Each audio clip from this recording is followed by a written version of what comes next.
As preparations for the state funeral of Meles Zenawi get underway, what next for the country and the region? And what will be the legacy of one of Africa's longest-serving leaders? This is Inside Story.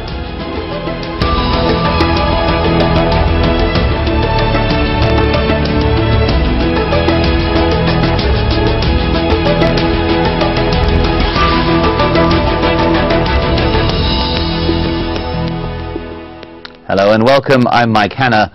Ethiopian Prime Minister Meles Zenawi died at the age of 57 after more than 2 decades in power. While thousands lined the streets of the capital to pay their respects to a politician they saw as a visionary and a fearless leader, there are others who regarded him in a less favorable light. Zenawi was a close ally of the West and the US in particular. Ethiopia received nearly $4 billion in foreign aid last year, a total of $6.23 billion from the US alone in the past decade. He was a leader in complete control, and though a carefully groomed successor is due to take over, some fear that in the absence of Zenawi's particular skills, the country could begin to fragment. Mohammed Ado reports from Addis Ababa. Ethiopians mourn their departed leader. Hundreds gathered outside Ethiopia's national palace, where Meles Zenawi's body is lying in state, to pay their respects. It will remain here until the funeral arrangements are complete. He has done great things for Ethiopia. We have seen a lot of change. The best we can do in his remembrance is to complete what he started. Not only Ethiopia, but the African continent has lost a great leader. We pray for him. Meles died of an undisclosed illness in a Belgian hospital after weeks of not being seen in public. Members of his family and senior government officials gathered at Addis Ababa airport to receive the casket draped in the national flag. Thousands of his supporters also came out on the streets of the capital as his body was being taken to the palace.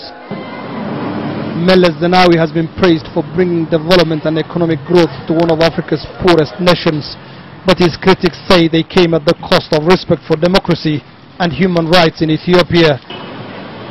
Under his leadership too, Ethiopia carved out a major role for itself in Africa and beyond, mediating in conflicts and assuming a lead position within the African Union. It is a role analysts now say Ethiopia will find difficult to continue. That role was augmented by the leadership, very capable leadership at regional level by Meles, and the loss his days will bring a little bit of competence challenge for Ethiopia to continue that kind of role. A committee made up of senior government officials is working on preparations for a state funeral as Ethiopians embark on a future without Meles at the helm of their country's leadership. The Ethiopian parliament has been recalled from recess to swear in Meles Zenawi's successor. Deputy Premier Haile Mariam Desalegn is expected to be sworn in as Prime Minister within the next 24 hours. He will most likely stay in power till 2015, when the current term of the ruling party comes to an end. Mohammed Ado for Inside Story, Addis Ababa, Ethiopia.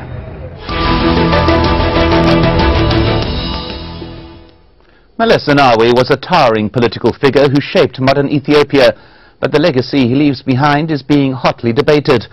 His economic policies that mixed a large state role with private investment helped the country achieve economic growth rates of as much as 12.6%, one of the fastest growing in Africa. Despite this, the average annual income is only $1,000. That's about $3 a day. And Ethiopia remains heavily dependent on agriculture, which accounts for 85% of employment. While Meles Zenawi got credit for a remarkable run of economic growth, he's also faced criticism for civil and human rights abuses in recent years.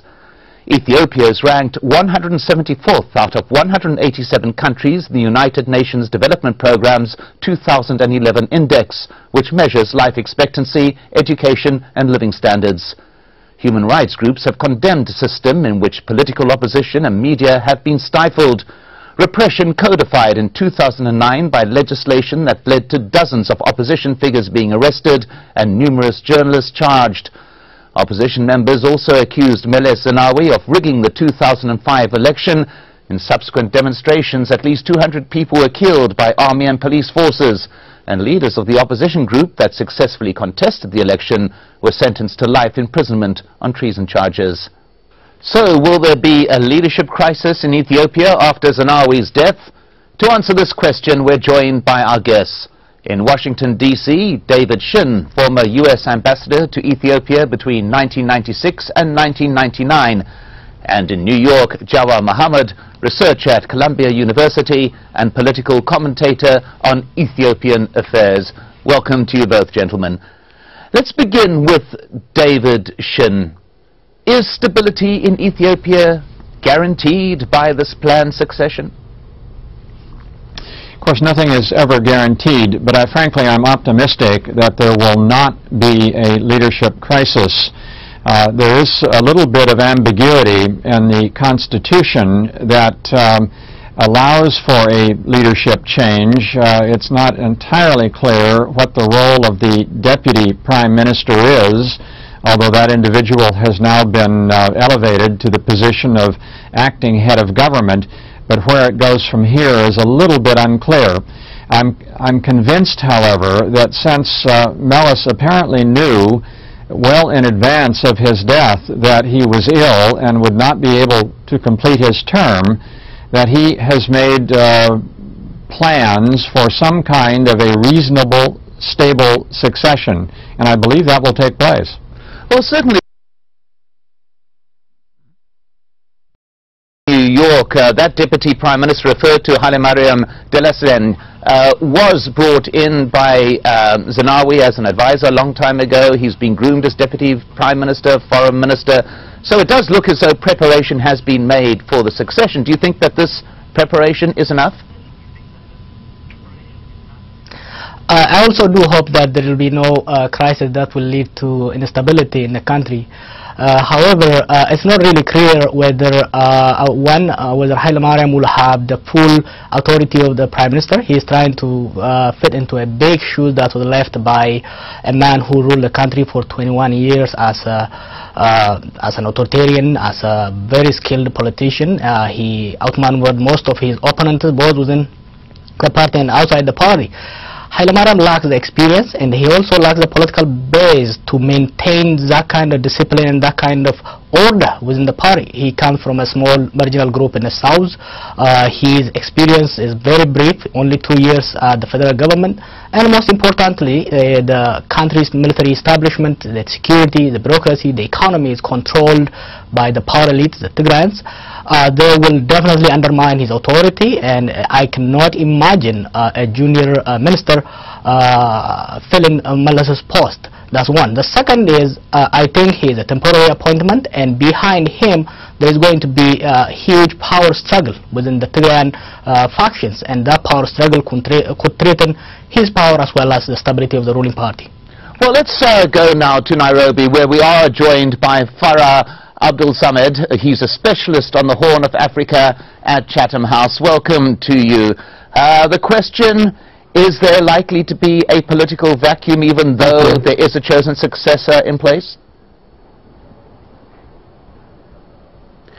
Thank you, David. Actually, I agree with Ambassador David, actually. There's no, we can't just say speculate something, but I don't see an internal or domestic vacuum will start of the death of the Prime Minister. As you know, there is a very strong political base of the EBRDF government on the ground, which has been controlling the country in very straightforward, actually. And I think that someone will fill that, his shoes. As we know, Ethiopia in the last 20 years, since Meles was leading the ruling part of EBRDF, was very stable ruling part. And as long as they have that structure, nothing about the king we won't expect very much of that. Well, David Shinn in Washington, D.C., let's just take a look at the legacy. Certainly a startling economic success, particularly at a time when many parts of the world were truly struggling. But at a major price, some would contend. Do you think that this balance between economic advancement and what some would argue is internal repression was something that was unavoidable in this developing society? I'm not sure I would argue that it was unavoidable. I think there certainly could have been more progress on the side of democratizing Ethiopia at a somewhat faster pace than what occurred during the 21 years of the Meles government. Having said that, it's important to put all of this in historical perspective.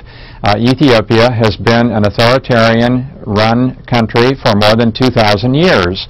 And you don't change that overnight. And it's even going to be difficult for the successor government to Meles to make dramatic, rapid changes in that regard. I hope it happens, but it's just going to take a little bit more time.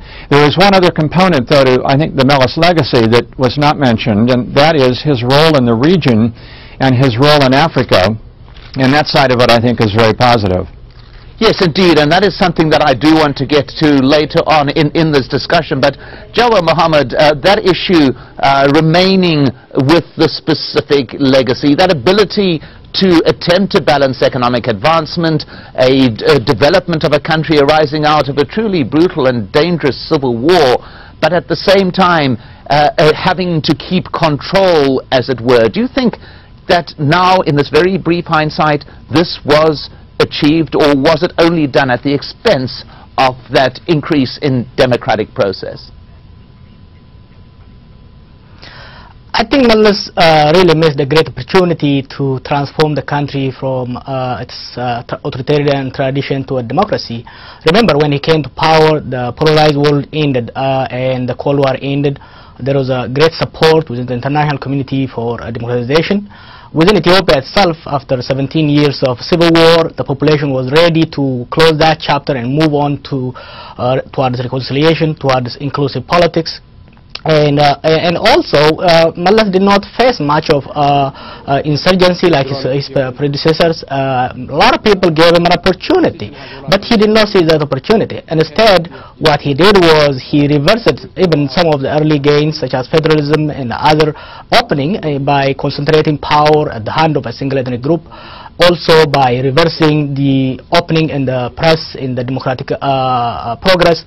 The last 5 years particularly, he moved back to the old authoritarian system and he emerged as a clear dictator. So we are going to really, look back and see how smart and shrewd and highly skilled and popular guy in the international arena made us miss 20 years to transform this country.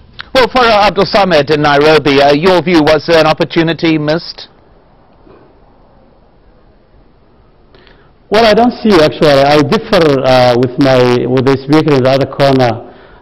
When you see the Meles, what he inherited and the situation of Ethiopia and the history Ambassador David talked about, I think he went too far, and achieved a lot of things which someone never dreamed before.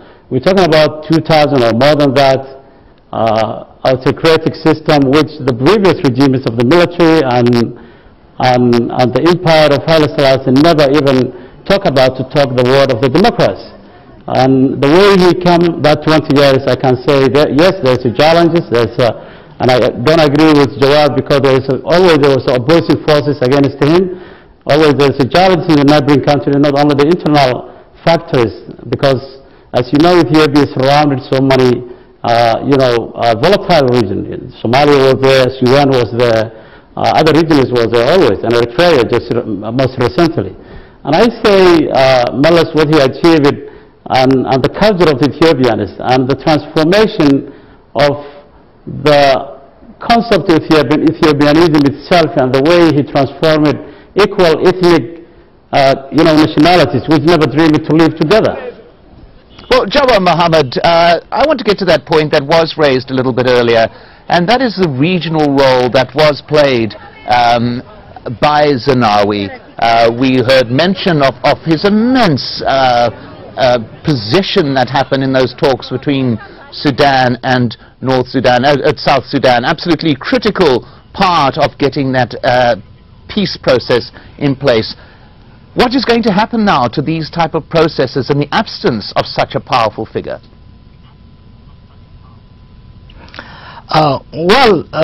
no doubt, he was a skilled negotiator, he was a skilled mediator, and he was doing what he was doing both in Sudan and Somalia, mostly because he was trying to prevent those countries becoming a hotbed for insurgency. However, no doubt that particularly in Sudan he played a positive role. In Somalia he was a part of the destabilizing factor. He was financing the warlords and later he was very much part of the instability in Somalia. Now he's out of the picture. What will happen? I think I have a problem. I think the international community invested heavily on him. The diplomacy, the achievement that was gained in the region was largely through his personal drive. There wasn't really strong institutional involvement. Most of these achievements were done because of him. Yet, the military is still strong and the diplomatic corps seem to be strong. So if we find a good leader to replace him, we might be able to have that role. However, as long as power is not decentralized in Ethiopia, as long as there is always this exclusionist policies that keep the rest of ethnic groups outside the political power, instability in Ethiopia is very certain. We have been observing in the last 2 months, the last 10 months, a rise of Muslim movement that was protesting against the government involvement in their religion. We have highly dissatisfied and very huge unemployment of young people in the country. This could all destabilize Ethiopia, and this instability could definitely even negatively affect. Well, I'll get back to this point of stability in a moment, if I may, Jawar, but I want to go on to David Shinn at this point to discuss this issue. You pointed out there to a dichotomy in terms of the regional efforts. Peacemaking in Sudan, what many would regard as an invasion, a forced intervention in Somalia. How do you balance these type of actions out, David Shinn? Well, first, if you look at it from the standpoint of Ethiopian interests as opposed to American interests or a country on the outside, you have a rather different approach to the problem. I think you have to make Meles government was doing in Sudan, which was largely focused on trying to help solve a problem, although there was some Ethiopian self-interest involved in that, and its approach, on the other hand, to Somalia, where Ethiopia looked at Somalia almost as an internal Ethiopian security issue because of the large Somali population in the Ogaden area and the links between that population and the neighboring Somali population. So in the case of Somalia, the government was clearly acting on behalf of its own self-interest. And I argued at the time of the invasion in 2006 that this was not a wise policy. I think Ethiopia erred by sending massive numbers of troops into Somalia at that time. So you can look at that in different ways, but you have to make the distinction whether you're looking at it from a strictly Ethiopian point of view or from the point of view of an outsider. Well, Farah Abdulsamed, how much of this do you think was driven by pressures from the West, from the U.S. in particular?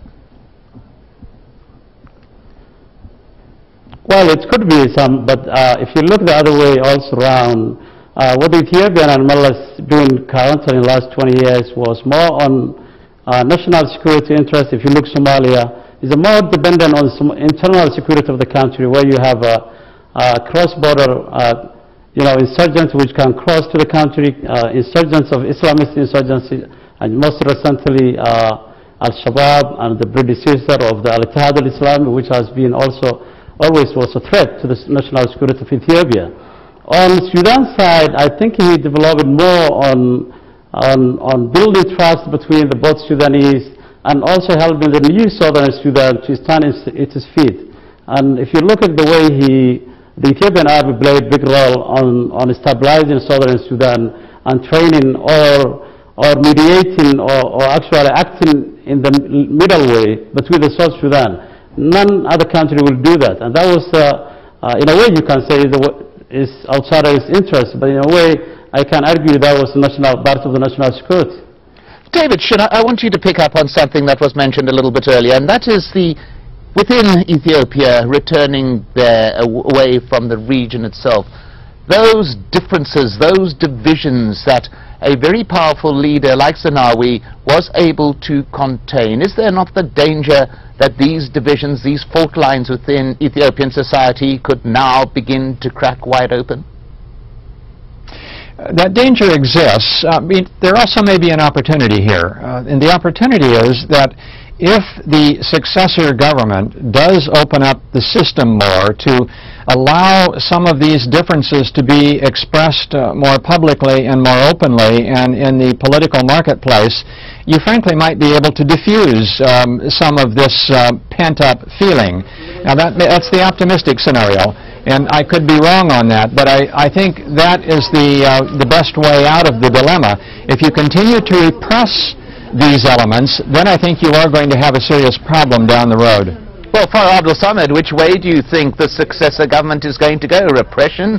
Or is it going to be that more optimistic avenue? Well, I think a lot of the births and everyone else who is coming in the long term, not only the near term of the remaining years of transition.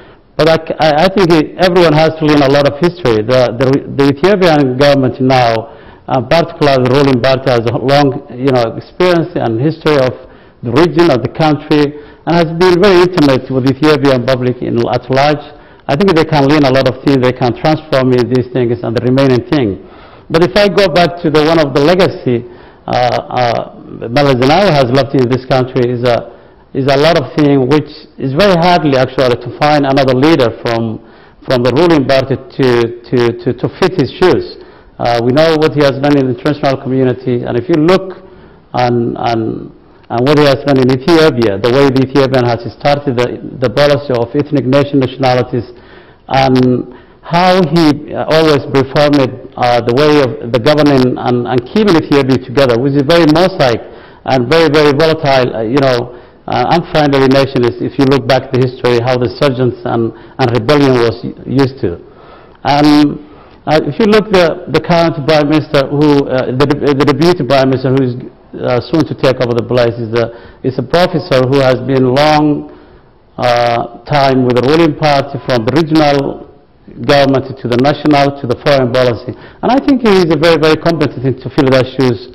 And in the short term and long term for the future. If I could just go to Jawar Mohammed on that particular point, though, why should this new government and this new leader act any different in terms of democratization than the predecessor did? Is there any reason why there should now be a greater drive towards greater transparency, greater democracy as the country goes on?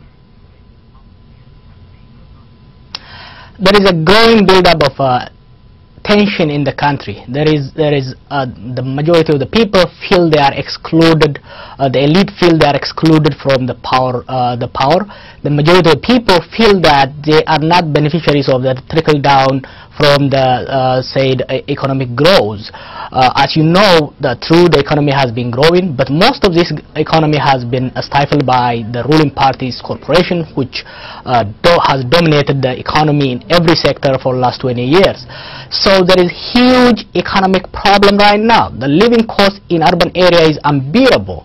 The living cost and the farmers are facing a serious problem. Therefore, there is huge unemployment problem. These people can go out on the street.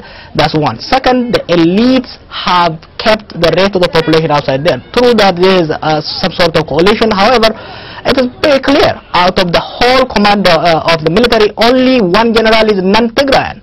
This is not a sustainable system. If the country is to continue in a path of sustained growth, it is essential that the new government open up the political system. They can do this, one, by starting to release the political prisoners, by allowing the exiled political parties and politicians to return, by also inviting a national dialogue that involves scholars, intellectuals, and religious leaders. Otherwise, if they continue with this policy of forcing everybody to fall under one party and to exclude the rest from the pie, I expect an implosion of conflict, popular uprising, and something that looks like the Syrian situation. Well, maybe the legacy will be judged in the weeks and months and even years ahead. At that point, thank you to our guests. In Washington, D.C., Ambassador David Shinn. In New York, Jawar Mohammed. and in Nairobi, Farah Abdulsamed. And thank you very much for joining us on this edition of Inside Story. If you want to send us your feedback, just email your thoughts to us at insidestory@aljazeera.net. From everyone here, I'm Mike Hanna. Thanks for watching. Goodbye for now.